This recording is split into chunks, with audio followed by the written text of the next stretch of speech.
Welcome everyone back to another episode of the Fan-gard. My name is Mark and I marched Santa Clara from 1997 to 2001. And this is not Castro. John. Great. That time is. And I'm Tony Castro, and I marched from 95 to 96 and taught from 98 to 2002. And we'd like to welcome you, ladies and gentlemen, to another episode of the Fan-gard.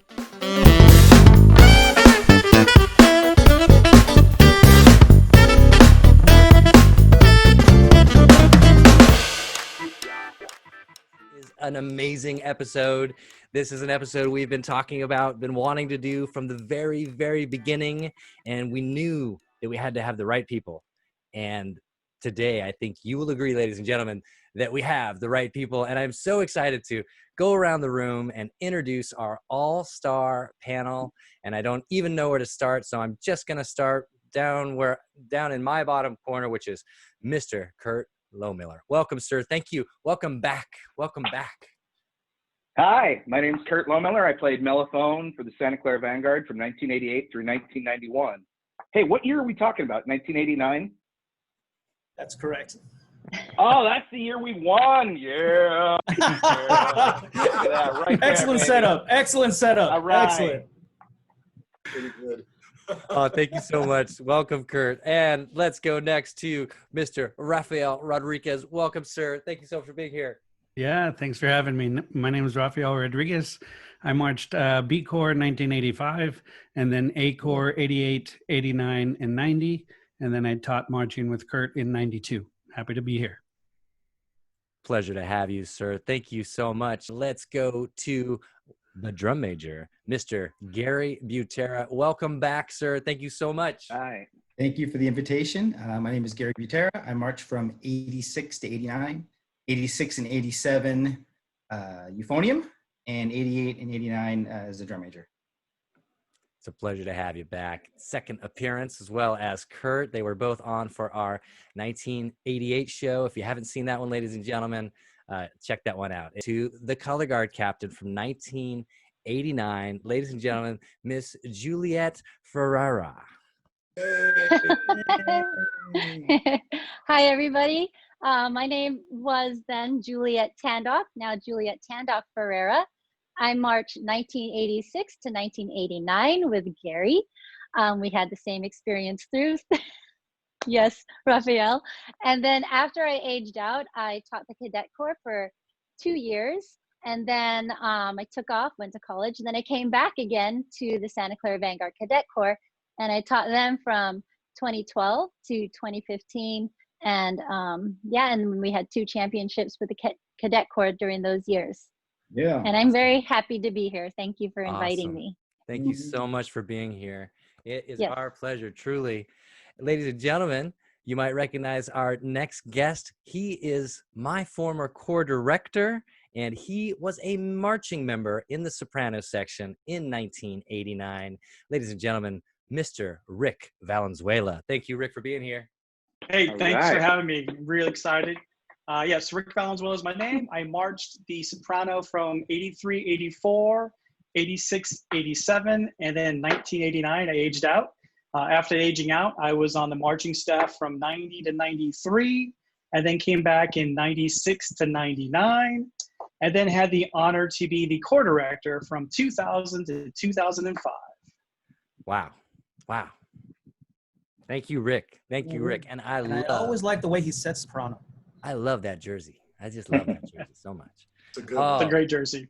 ladies and gentlemen, we are so excited to have a couple of true DCI legends with us today. Ladies and gentlemen, Gordon Henderson. Hello, Gordon. Yeah, great Gordon Henderson. I was on staff in a variety of capacities from 1983 to 91, 96 to 99, and then again in 2002. In 89, I was actually working primarily with the brass. Thank you so much for being here, Gordon. It is a pleasure to have you, sir. And finally, last but certainly not least, everybody, a DCI Hall of Famer here on the Fan-gard. Can you believe it? Ladies and gentlemen, he needs no introduction, Mr. Ralph Hardimon. Thank you, sir, for being here. Oh, yeah. To be here. I actually started writing for the Corps. I did some ghost writing for Fred Sanford back in the day, and it was the opener in 1975.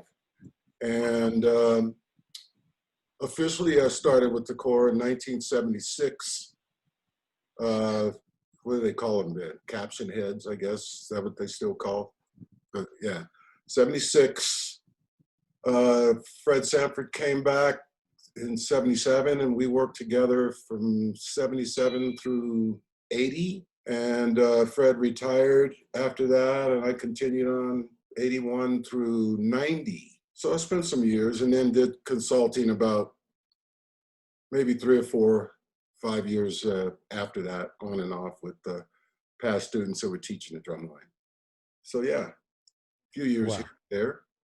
Absolutely, absolutely. And you were a part of some of the legendary Santa Clara drum lines and legendary Santa Clara years, and I think this is definitely one of them. And I'm so excited to get all of your guys' perspectives today on this show.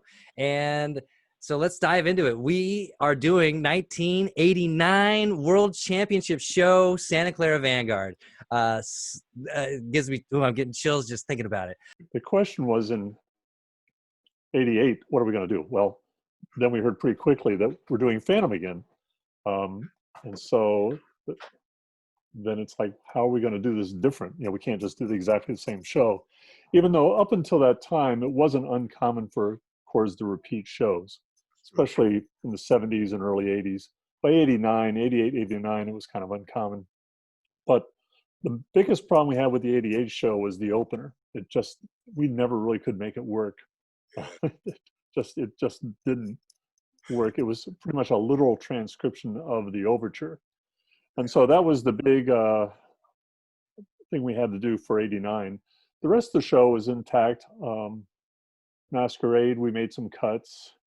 And the other songs were pretty much intact. Little changes all along the way. But the opener, we did the intro right off of the beginning of the album, which was the auction going on as kind of a Mysterio, so it's kind of beginning, and then into the big Phantom theme. So that was probably the major change. Well, for me, I'll be honest with you. When I first started writing for Santa Clara, and nothing had changed. You know, the music was like handed to you, and this is what you're doing. So we never had meetings, you know, about music or, you know, putting together shows. I mean, when I got the information, it was like, this is what we're doing. It's all put together. I didn't have a problem with that, quite frankly. I never did, because I found out earlier that Gil Royer wasn't the person to argue with too much, although we all had our share on the staff, trust me. Yeah, I mean, it was done for me, you know, in terms of the programming and everything. I really didn't have anything to do with it except for, you know, creating a percussion feature out of some of the material that was available, and there was quite a lot available, but that was about it. Other than that, it was, for me, it was like, here you go, good luck. The writing process was, again, you know, this is what we're doing, and the thing that motivated me the most, well, all the years I was with Vanguard, is the description, the definition of the name Vanguard, you know, which is like the forerunners, you know, et cetera, et cetera. And I really took that to heart with everything that I had a chance to write. It had to be something fresh. Sometimes it was a little too fresh, you know, but nonetheless, it was fresh. But some of it was a little, God, how would you say that? Avant-garde? Avant-garde, yeah. Oh, there's quite a lot of avant-garde, especially back in like 83 and stuff like that. But, well, I'll tell you something that I learned from some of my percussion teachers, college professors, which was really, really good. Percussion is an accompaniment instrument, mostly, until it's time for them to solo. So it was something that I really had to think about, you know, working on SCV stuff, because, you know, we were the pioneers of the pit and getting all that stuff, but we wanted to make sure, I wanted to make sure that it wasn't getting in the way too much of what the brass was trying to say, as well as the percussion. Again, you know, it was accompaniment. So it was a real thin line for me. And, you know, I was stuck pretty strong with it. It's like, you know, this would be really cool. Yeah, but, you know, I mean, Yeah. a lot of the times I would put myself in the original composer's shoes, or at least try to, and say, okay, like if we were doing, say, for instance, Leonard Bernstein, it would, or something like that, it would be like, okay, if Leonard Bernstein got commissioned to write for 10 snares and 5 quads, and, you know, a few xylophone and marimbas and, you know, 5 bass, what would he do? Okay. So that really helped me to stay out of the way a lot of what the brass was saying, you know, because I was certainly always taught that, you know, it's accompaniment until solo. Although in drum corps, you know, it depends on who you are and what you can get away with, because there's a lot of people that we competed against that wound up beating us in drums that didn't think about that at all, as far as I was concerned. So it was more of a, not so much from a drum corps standpoint, but from maybe an orchestra or wind ensemble or material, what you would do. And definitely the percussion there from my studies, you just got to get out of the way, you know, like 9 times out of 10, if it says forte on your score, it really means mezzo forte, because nobody wants to hear drums banging all over the place all the time. I mean, the first thing a lot of people do when they see a gong and a concert bass drum is they're ready to put their hands over their ears, just in cases, because they're known for being loud instruments. Right. So, you know, I had to pay attention to a lot of that. Now, It's really, would have different opinions.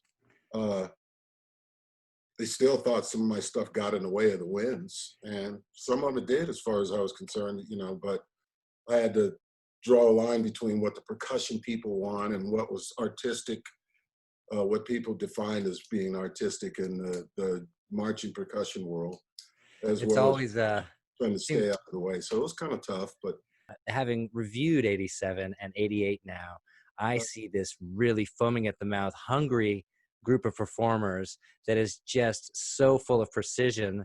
So talk to me about what it was like to be a member of that corps.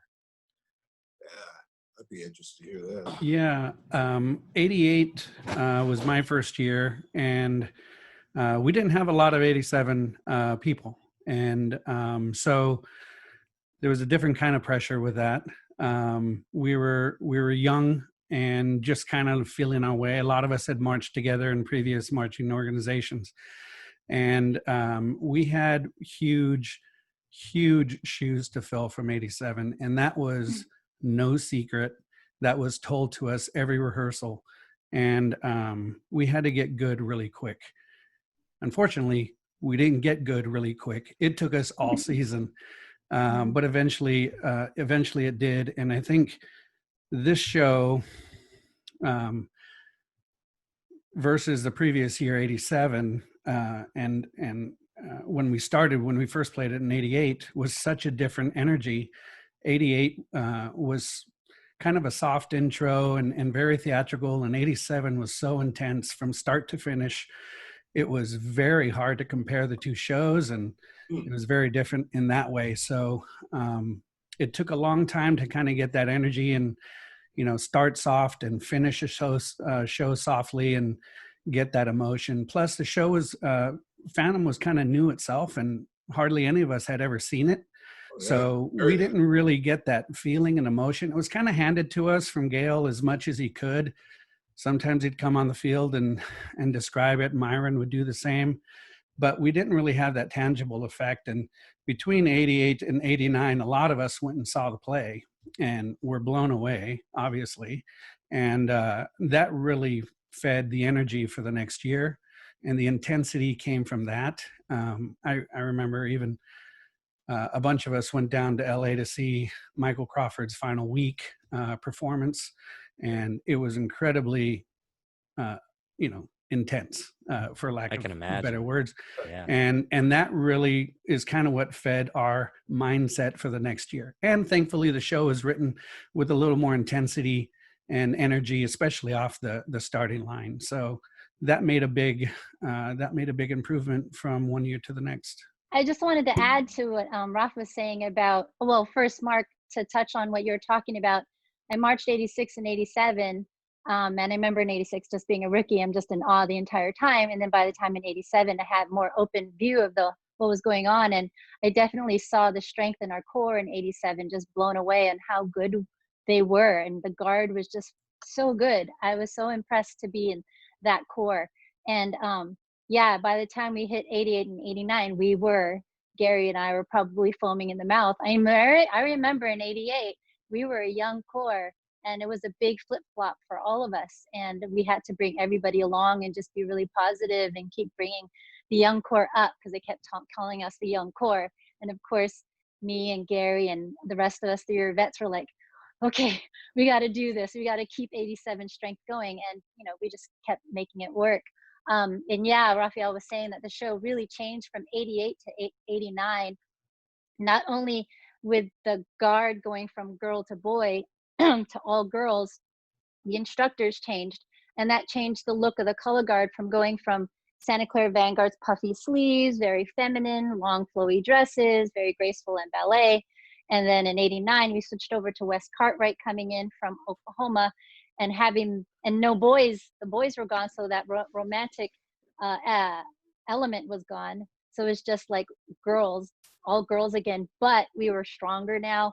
Our tights, we were in tights, a short skirt, everything was fitted. We had very modern, for that time, outfit. And so it was very different for us younger, for the Vanguard girls to switch over to this new style. But as soon as Wes came in, he changed us, he molded us, he worked us into his style, that to the point to where I can still stand in third position with really good turnout, because we stood in it so much. So that molding of changing from Vanguard, not the old Vanguard, but the Vanguard before in 88 to the new Vanguard for the color guard, really is something to observe in this show. There's no rifles, there's no weapons. It's all flags the whole time. And half the guard was from Oklahoma, with Wes bringing in half his color guard in, and they were all beasts coming in. They were so, so good. So I was like, okay, we got this. We got a whole new guard. We're going to kick some butt. And they were just, and I was just really happy that year. It was scary changing over to not new staff. We still had Kathy, we still had Sherry, but bringing a new person and all these new ladies coming in and losing our beloved guys in the rifle line. It was a hard switch, but it really just all fell into place really well. And the staff really was supporting each other. The word intense has been said a few times, and Wes did bring an intensity into the color guard. Do you guys remember the opening that is not in the final package, where the color guard was dancing with the mask in the background? Mm-hmm. I remember doing that for the first time and almost lost. I was like, holy crap, it was so intense. It was phenomenal. But I remember Gail going, nope, but it's too bad, because it was intense. Talk about intense. The pre-show was a really great warm-up tune. That was Point of No Return. Yeah. And oh man, it really echoed through the stadium. And I think Kansas City was such a great place because it was bowl-shaped, but at the top of the bowl, it kind of lipped over. So it really carried the sound. So we ended up playing, I think, backfield a couple more times than we did normally the first year, because it just echoed and the sound stayed in and kept and came back around front, and it was a great effect. And that was kind of in the final hit too, before we pushed forward in the last song. So, but Point of No Return as a warm up was just chilling. If you're able to hear it, I think there's a recording of it somewhere, but it was pretty nice. But I'm assuming that Gail Royer was the one that pulled that. Am I right? That pulled it out? Yeah, he was. I remember hearing him on the front sideline. Because that's funny, because he's the one that wrote it. So it was intense watching the color guard, because Ralph's right. We're facing backfield playing this, watching the color guard move with the mask. I was moved, and I'm trying to play, watching what's going on. It was really intense, and I think that's why Gale took it out. It was more intense than what he's expecting. But Wow. I thought it was awesome. All right. He took it out because, I mean, musically, I thought it was pretty neat, especially finding out that he actually did that. Yeah. Because I've heard a lot of his stuff that some of it was fabulous and some of it wasn't so fabulous. And some people are always, that's why I was asking if he was the one that took it out, or what was. Well, Juliet, weren't you guys kind of intense and provocative at the same time? Very, very much. It was very West Cartwright style. If you ever watch any of his pieces with his Union Winter Guard, his work is very, it's cool. Provocative. We love I like that word, Rick. Yeah. Now, Fanguard fans out there, there's somebody who's got a video of this. Please post it. Please post it. We want to see this intro Put it in the now. comments, please. I have another question to ask Gordon and the brass guys. The horn line was in '88 was good, right? Were they good? I mean, how did that compare with '87? No. I know in '87 there were more vets, but in terms of just the package between those two horn lines, I didn't think the horn line was bad at all in '88. Go ahead. '87, we were loaded in '87. Okay. And then it was kind of a rebuilding year in '88, and it was a big step up in '89. But in terms of talent, it might not have been as strong as an '87 line. So where did you guys place in brass in '88? You had to have been. We got fifth. Oh. Yeah. Yeah. Sorry for How about that. 89? 89, we got second. Yeah. 89, I think we won every show the entire season. Yeah. And then came in second by a tenth the last night. Oh, God, And yeah. I know about those tens. It's in 87. Yeah, but some of that might have been, I don't know if intentional, but we kind of knew that was coming because we were on a roll all summer. Everything was going great with the brass line. We were winning every show. Yeah. But right there toward the end, that last week, we could see the brass GE coming down, and we were getting people going, I don't know, you might be playing a little too safe. Might be good to rev that up. So peak chatter caught up. After quarterfinals when we won by a tenth, Hey, Gordon. we said, okay, let's just crank them up. Probably Gordon. giving up a chance to win horns, but we got to hold on to the GE. Best of times, it was the worst of times. As As far as I'm with your Dickens. It was a tough year.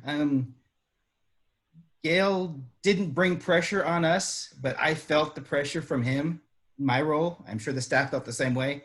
I recall after putting the corps to bed, John and I would walk around, make sure no one's doing anything they weren't supposed to do. And then we kind of hang out with the cooking crew for a little bit, and Gale was there. And I just remember one time him sitting there by a fire and just saying, we got to do it. We just have to. And he would never put that above the core, but anyone who knew him knew he was a very competitive person. And I just internally, for some reason, put that on my shoulders. It's not like I could do anything, the whole I'll save the core thing, but I just felt it in a night in and night out, day in and day out event. So it was tough. You knew he wanted it. Yeah. You knew after all those second he was places. hungry for it too. Yeah. And of course, being from '87, where we got so close, in '88, where we got so close, moving a different way, it just, the pressure was there. And we didn't have the best finals performance. Not at all. And 89? 89, it wasn't the best, as far as I remember. And then another funny thing was we were on last, so we go into the tunnel and we had to quick change right to get back out for retreat. And Gale was flipping out. He was saying things that I won't say on here. I'm trying to calm him down, and I'm trying to get the core ready. And then we go out there, and then we're at parade rest. We're waiting as they talk to the scores. And I'm looking at Gale because he's got the package. Like, well, what's going on? I'm trying to see, did we win? It was a crazy night. It was a crazy night. And He knew before, so they gave him the score. I don't know. beforehand? I couldn't tell. He had a good poker face. He knew a lot. Before. I mean, he Wow. had guys that he could go to, and not even say anything. And I just imagine. up, with that Gale face, and people would go, "Oh, you guys won tonight." He was kind of crying. It's like, are they tears of joy? Are they tears of ticked off like past years? So it was rough. The Corps was great. The staff was wonderful. Everyone was great, but it was just hard. It was a tough year. Kurt, can you do me a solid here and take us into our show? Well, simply put here, we're going to watch the culmination of 5 years of bridesmaids. In fact, I'm surprised that Ralph and Gordon don't have their bouquets from all the bridesmaids, years that they had in a row. But it's pretty simple for us, okay? It was a unified Corps in 1989, and whether or not, however people feel about the two Phantoms, whether it's Phantom Regiment or the 88 Phantom of the Opera, the 89 version of Santa Clara Vanguard's Phantom of the Opera was the show that kind of put everything aside, all right? This was a show that we needed. This was a show that deserved to win, based on the design that we had, especially from Gordon and Ralph down below, plus Myron Rosander, plus Wes Cartwright, and plus Gordon Henderson. Or Gordon, I said you twice, my apologies. Plus Gail Royer, okay? We won because of the design, and we were very lucky for that, okay? It definitely helped. Oh, So, that being said, it was a very unified Corps as well, okay? The drums hung out with the horns, with the guard. We were tight. Everybody had the same goal. And it wasn't so much to win, it was just to put second place in the rearview mirror because it was time to take the next step. Yeah. So, Mark, one of the differences of that year as well, it was kind of a feature, but it was also kind of a strapping your hand behind your back was marching with the masks. The drummers, the percussion on the field, the horn players were all wearing masks. And I understand somebody in this group had maybe something really important to do with those masks. And after we watch the show, I want to get that story. Yeah. So are you guys ready to watch this thing? I am so excited. Give me a thumbs up if you are good to go.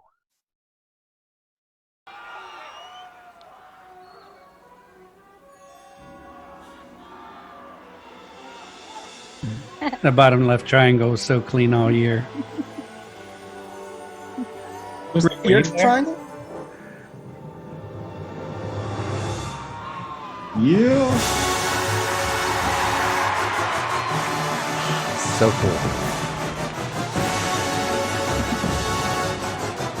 Not a fan of the side angle views here. Yeah. Okay. Yeah. But those contras, clicking those slides always geeks me out.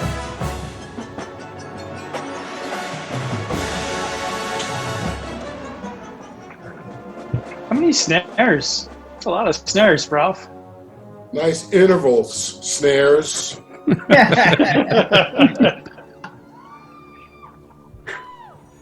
Show the mask. Who's this? John Stiver. It's John Stiver. John Stiver. Yeah. And we're in a cast on your face. It was a lot of fun.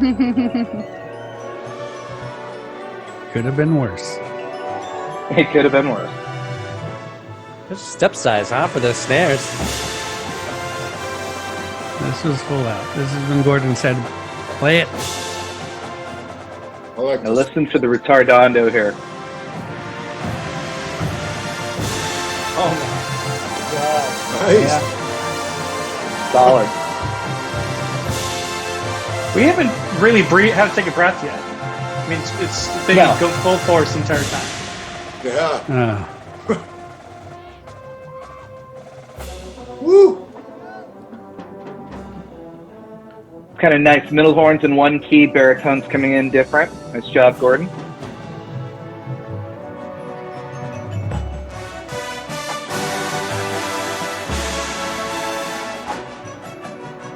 Man, still getting chills. Blowing, boy. Woo. Four of the Mellophones, loudest man. mellophones you'll hear. Woo! Low brass. Just blowing. Constant. All right, here comes the big moment, you guys. It's drums. Yeah. Great turn.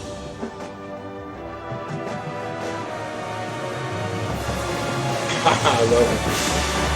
Nice. Nice. Show the mask. I love it. I love it. I love it. That's pretty hot. Chris Chu.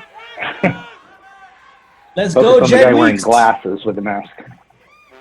Jed Weeks, Robert Gutierrez, Sarah Robert Fanguard. Gutierrez.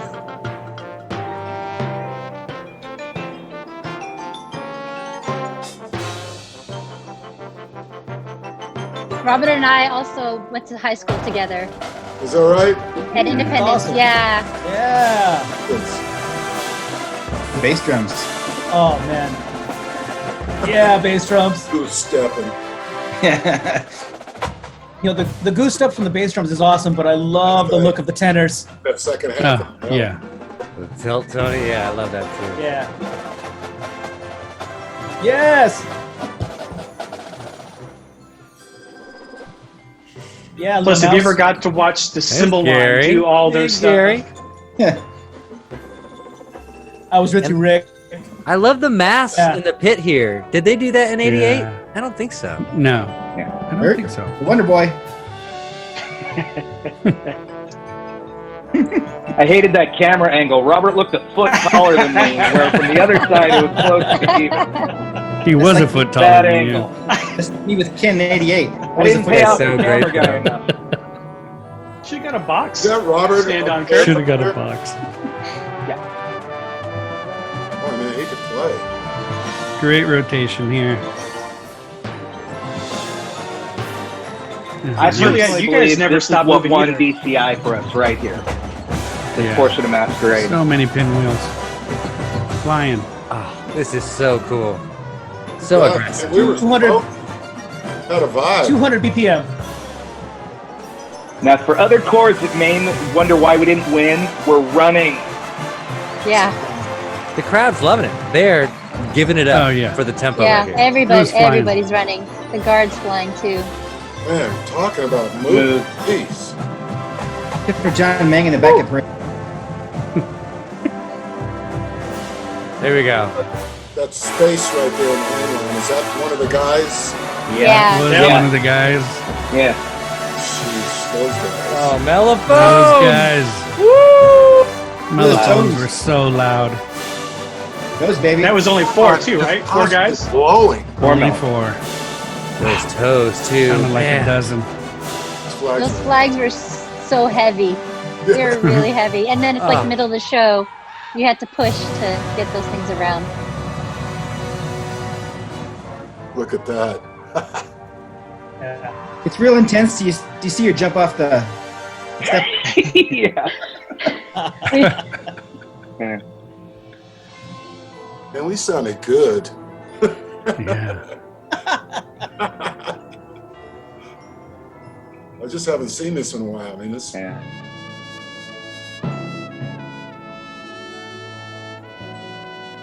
Philip Justice. Those are those big masks in the back. Yeah, you can see them there. One fell Yeah, down. we had to. This part coming up, this is a great West Cartwright moment, like Yeah, Juliet was this- talking Oh, about total here. Yeah, this is all West. We worked this part so much, changed it a lot. It used to be just a black piece of fabric, and then they changed it to this prop. Your drill was ridiculously clean. Worked it a lot.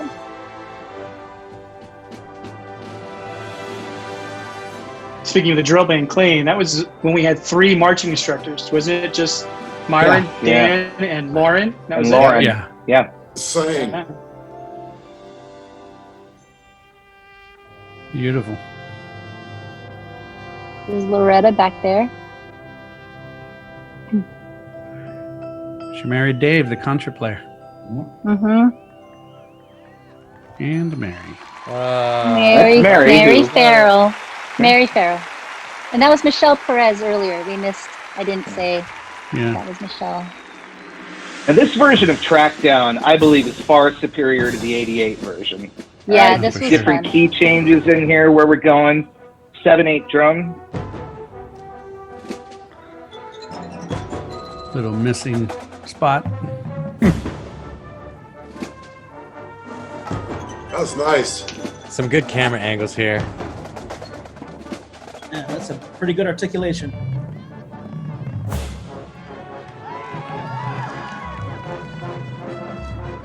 Woo!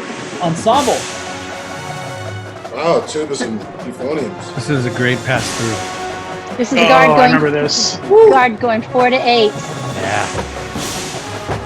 Candy. And then this Lean. cymbals coming through and learning this, Yeah. getting shot in the back. A drum solo with drill. Yeah.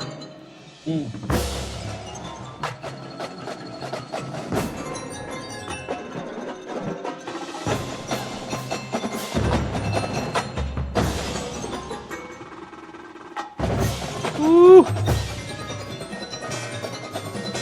Doesn't miss a beat. Great recovery. Great recovery.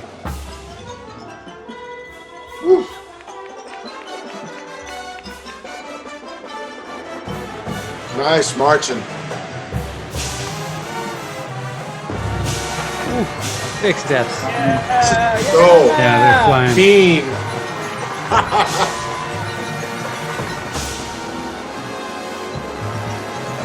I like the tubas here. Yeah. Right here. Johnny Quest chord. Yeah. Actually, that was, All right. they had a different note written, but then I just asked them, what's the loudest you can play on? Which note can you play the last one? Okay, play that note. And Juliet solo. it kind of said, Didn't matter what note it was, huh, Gordon? I have Oh, a there little she is. story. Juliet feature. I have a story for this solo after this is done. Can't wait to hear it. Yeah, I'll tell you when we're done. No pressure moment, huh, Juliet? No pressure, You know, but Ralph- there was pressure. You have to sing the musical with Rafael and the guys. This tune I was really emotionally tied to this whole tune Oh, for sure. because of hanging out with everybody watching Fan of the Opera live. Melissa. I love this backfield part right here, you guys. Genius. that was a late change. Yeah. It was a late change made. I had just seen the show in London, and at that point, the singer sang this facing the backstage. Yeah. So I thought that Wow. nice way to introduce that. And the Genius, bowl Gordon. of the It stadium. sounds so great in that. Robert. in That's where we won. That's where I think. And everybody just Yeah. Stacy. From here forward. Stacy. Yeah. You're right. From here forward, it's like, Just okay. so intense. Here we go, you guys. This is where the goosebumps happen, right here. Pretty straight line. Drums are awesome. There you go. Nice. 5-yard shift on the company front. Oh, Kurt Oh, my hits his center 50. oh, I That's love what this winners part. do. Every time. Kurt, what were you doing? Hey, that chord progression sounds familiar. All right, the birth of the mellophone sustain. Good one, Tony. It's right, huh? Please be there. Please be there. Second place disappeared. All It's right. there. Goodbye, second place. Oh, Okay, we'll miss you. And then Fun. a little, right there. One time. So good. We only did this once, and it was at final. Yeah, Ah. that's right. Woo! Oh, man. Wow. Oh, you guys. That was great. yes. All right. Seen that in ages. And I didn't look at it prior to this on purpose. That's great. Wow. God. And that was Take It my was breath. intense. that horn line was playing, blowing their tails off from the beginning all the way to the end, especially all the long sustained stuff. It's like, whew, thank God for Yeah. breathing, Jim, or whatever it was you got. There weren't a lot of notes, but the ones we played were long. Yeah, that's what that's insane. That's Juliet, there's got to be a stat somewhere to find out if you are the person with the most camera time in DCI, because everybody knows who you are. Everybody in the world in DCI knows exactly who you are because they see you in 88, they saw you in 89, and you have the longest camera shots probably ever. well, well earned. Definitely. Yeah. Absolutely. Have you ever gotten Absolutely recognized, well-earned. It is what it is. Juliet? Yeah, well, now when I go out with my kids, they both marched Vanguard Cadets. One of them marched Vanguard Cadets, the other one and Madison Scouts, and the other one marched BDB, and he's in Madison Scouts now. And I would walk, sometimes I talk to people, and then if they're like people from fans from the 80s and such, they'll eventually, sometimes they'll recognize me. And yeah, it's interesting when that happens, because I can't wrap my head around it. I think as a performer, we don't see as big of the magic that the audience gets. We got to feel it and be a part of it. That was our magic. But as I can't wrap my head around understanding how it got so phenomenal to so many people. So when I see people and their eyes are like that, it's just like, you are a true drum corps celebrity, whether you like it or not. And and it's I can imagine it must be interesting coming to terms with that, especially with someone who's obviously so passionate about performing and not about the stardom, right? But I mean, here you are, and like it or not, the camera guys knew what they were doing in '88 and '89, and I give them props. And you, believe it or not, are connected iconically to these two iconic Santa Clara shows. So it's another reason why we had to have you on this program. So not bad. Julia, plus you look exactly the same 30 years later, and none of us exactly. Yeah, I was gonna say, especially that one. Absolutely. So a couple of times people mentioned during the broadcast how the masks and how sweaty they were. I know that you didn't use the masks in '88, so '89 we're adding the masks, and I understand someone on the panel here, Mr. Rafael, played a very important role in these masks. Can you talk about that, Raph? Yeah. We were rehearsing on a Thursday night in the horn room, and the staff kind of came all behind me. It was Myron and Gordon. I don't know if you were there, but there were a few staff and Gail, and they tapped me on the shoulder and said, "Come out here." And I'm like, "Oh, geez, I'm getting cut or something." I don't know. But they took me into another room, and they put one of those Phantom masks, like from 7-Eleven. It was those plastic little one, kind of the one you held up at the end of the show, Juliet. And they cut around the nose, and it was really sharp, and they put nose coat on me, and they sent me into the dark parking lot and said, go march around, go back and forth a little bit, about 40 yards away. And I did, and they said, that's good enough. But it wasn't gonna work just with the nose coat when you didn't have the mask on, if you're warming up, all that stuff. So I ended up going to Santa Clara University and meeting with the drama team and the theater group there, and kind of got a prototype together for the mask. It was customized to the face. I did it on myself quite a bit, and took it into Gail, said, "Here, this is a better prop for what we're looking to do." And he said, "Great, you're in charge of them for the year." So I had to make all the masks for the drum line and the horn line. And they eventually got down to 2-3 materials. Kurt has one right there. It's a plaster cast that was boiled and made to everyone's face and ripped off your eyebrow when it cooled. And then I covered it in casting tape, literally, and then just an elastic band.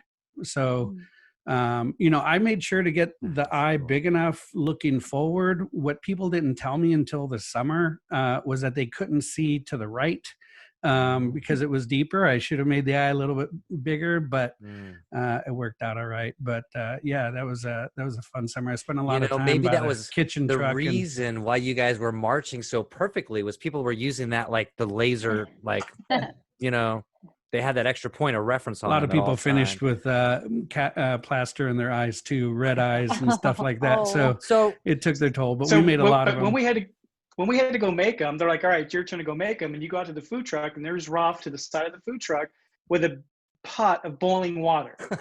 He says, "All right, sit down." And I'm looking at the water going, "All right, what's about to happen here?"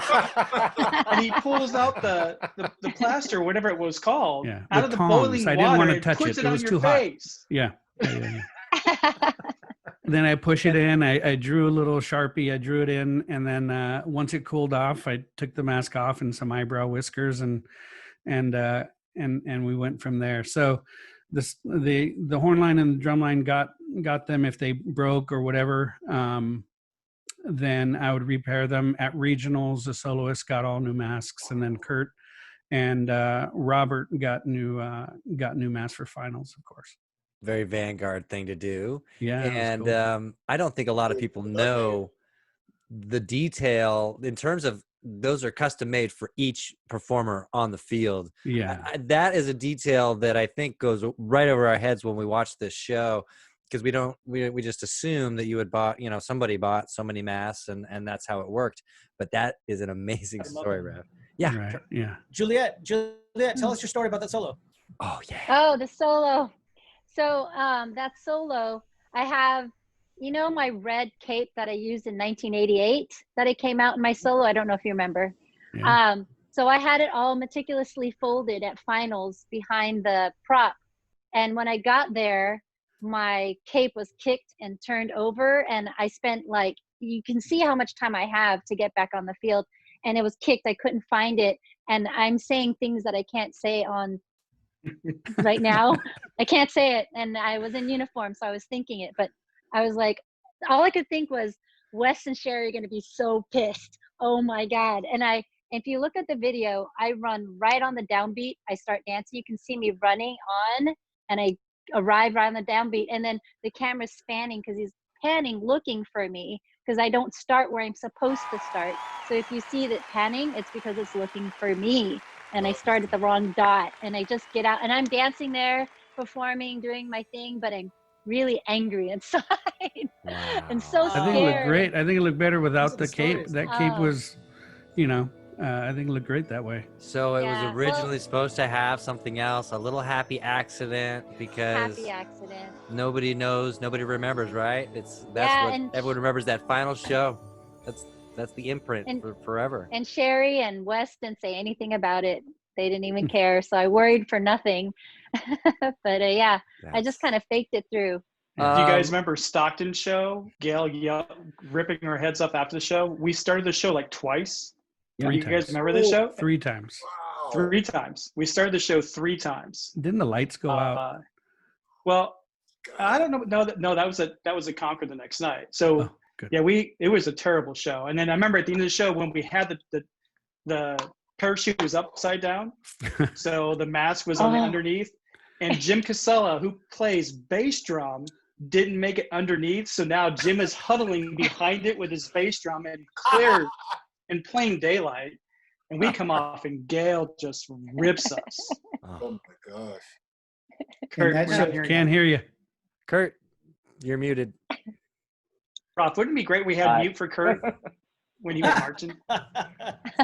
Kurt, you were animated though. I want to hear what you're saying. Is it that? No, yeah, it was actually the number 5. I was correcting Rick. He was wrong as usual. So here we go.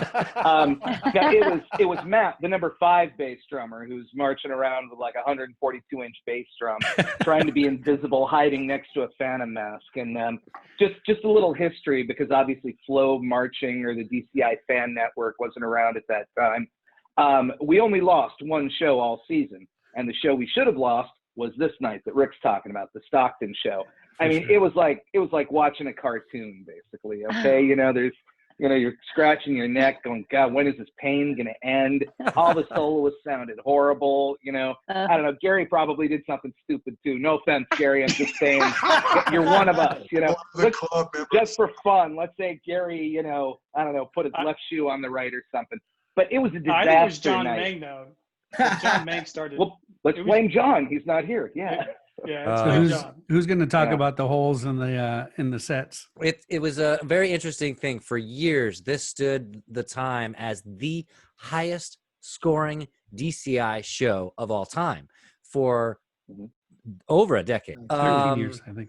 And you marched with holes. So I think that inspired generations of band directors to be like, you know what, if the Vanguard can do it and get the highest score ever, then we can do it too. And I want to hear what these stories are. Why was there a hole? There were multiple holes. 2? Yeah. 2. What happened? We had a couple of members that came over from Europe, who my understanding was they had to fake their passports to be underage, and when things started getting close to the end, it came out that they were not. What's that? Now, They almost died. I remember telling them, Oh, you better get out of here, because I was with Gail, you know, when Gail was saying, you know, you gotta go. And I said, listen, guys, the Corps over there practicing, and you just better just not be around at all. In fact, you guys grab your bags and start running. How many days until And finals so was one this? of the guys was a snare drummer. There's one Yeah. snare, and what did the other guy play? French horn, I believe. French horn? The other is a French horn player. How long before finals was this? Like just Days. Well, you it was know? about 10 days before finals when the snare drummer came So, I out. mean, And, there's no way to we close were these in holes. section. I mean, there's no filling these holes. There's no closing No. these holes. Snare drummers can. I mean, they have to fudge it, right? I mean, they're gonna have to. How did that work 10 for days them? before Ralph? finals. I'm sorry? How did it work for them closing that snare drummer hole 10 days to go? I guess they figured it out. I just told them did you it. got to figure it out and you got to do it. I mean, this is Yeah. gnats. I mean, Yeah. I wouldn't want to be in your shoes. And maybe that had something to do with that comment I made about them in the opener with the spacing. Yep. Right. I You know, forgot it about sounds that. like They had something to do with it. I'm But sure. they were given a head start, and we were told in the center of the field, and half the horn line and drum line, I think, stood up and started running.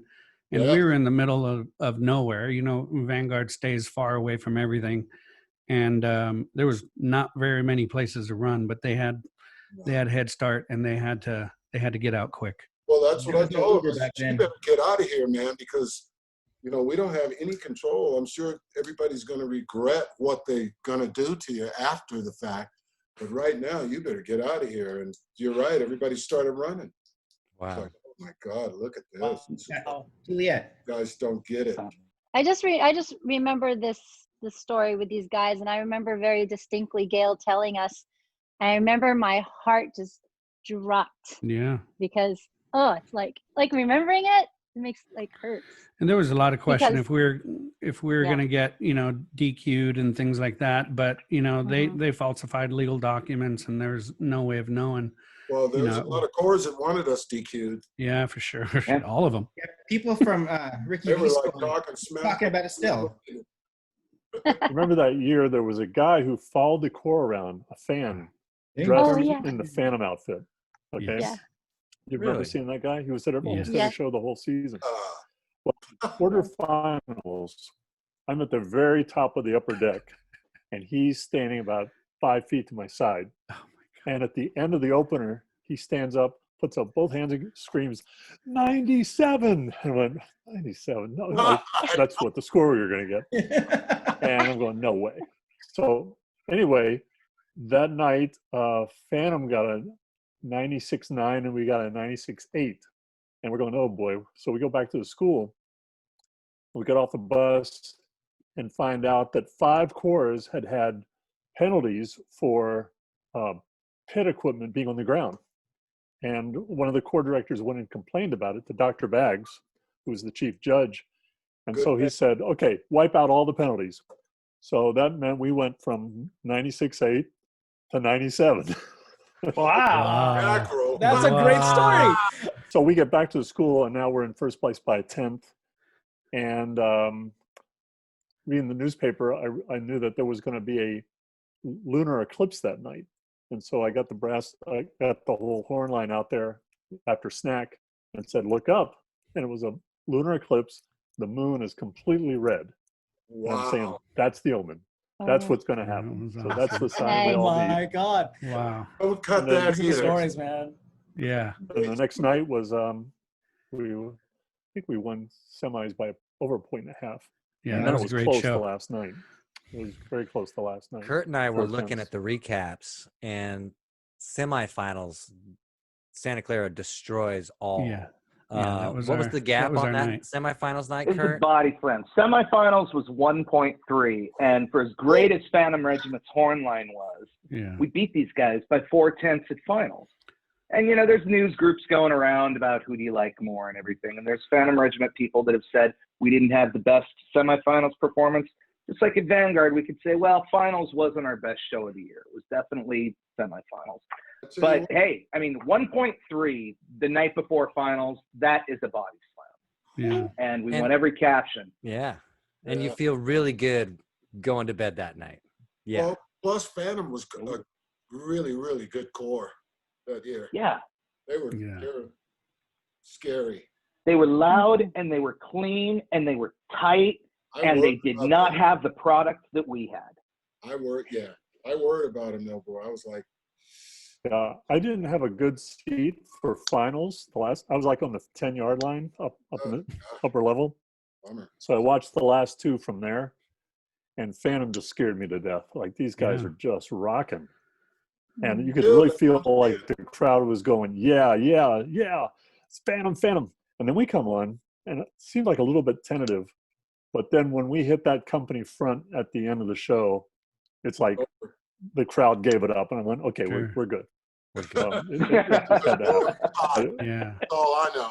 And I was like, oh God, how are we going to do this? I mean, I thought it was over, quite frankly. 89, the emotion was insane. I haven't seen it in ages. I'm still blown away of what I just saw. It's like,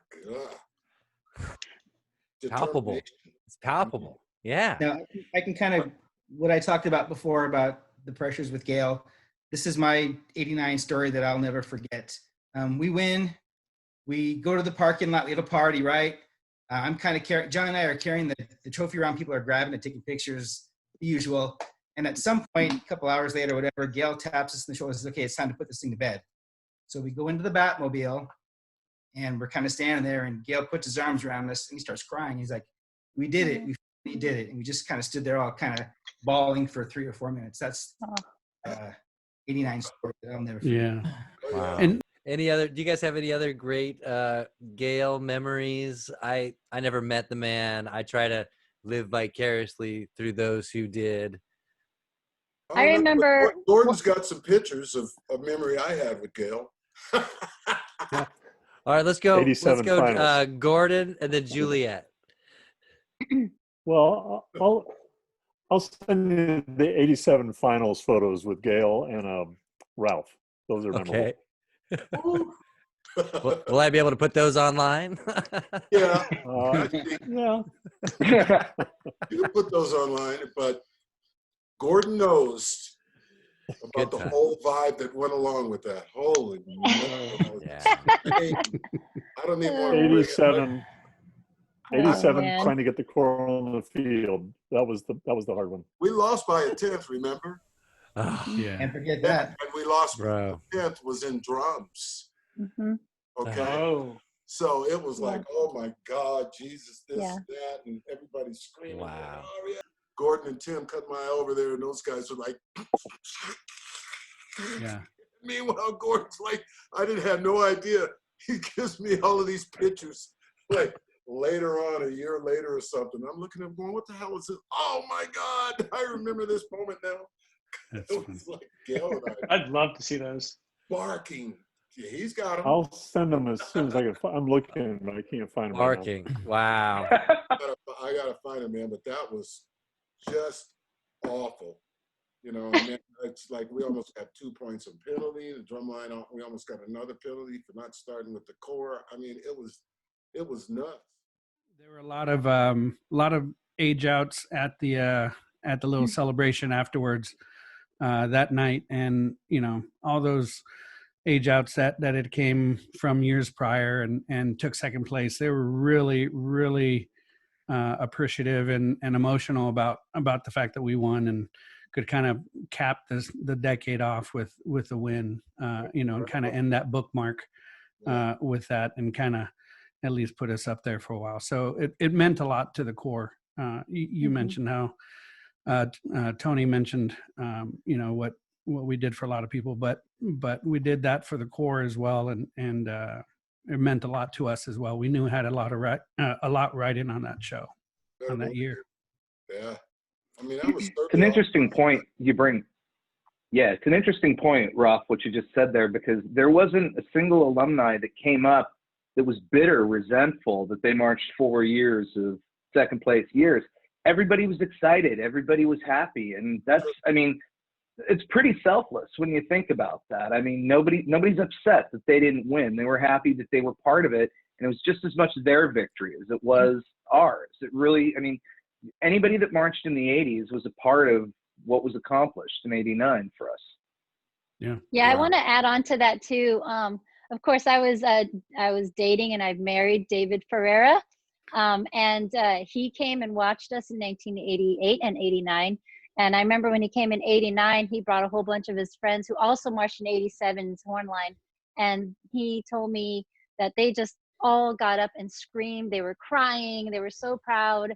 And so, yeah, it was exactly what you're saying, Kurt.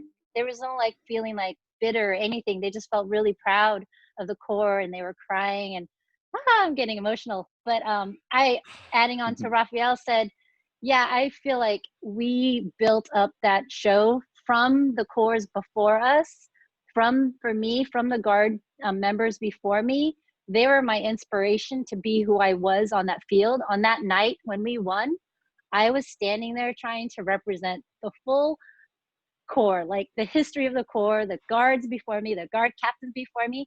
You know, we're just trying to like make them all proud. And I remember at that moment of winning, just trying to like embody Vanguard and win with so much class. And so it, you know, we stand on top of Rafael. You're gonna make me cry, Ross. I see your face. But yeah, I really feel like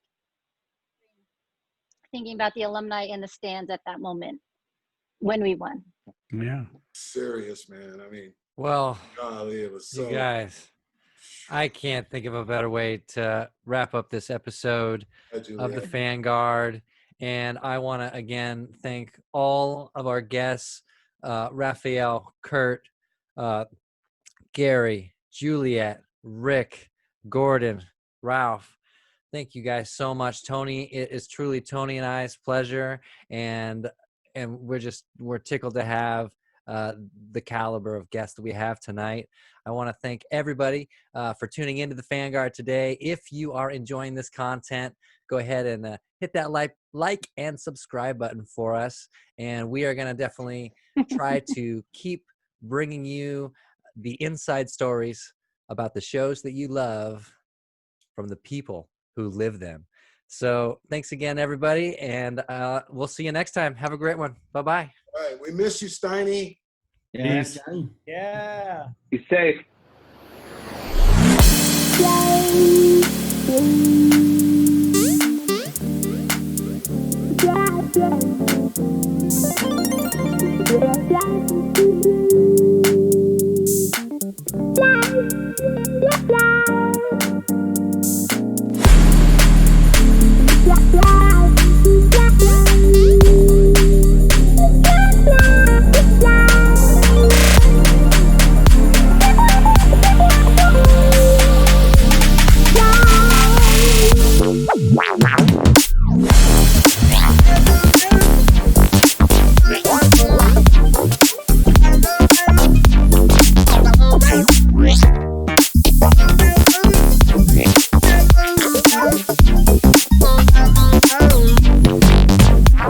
Right.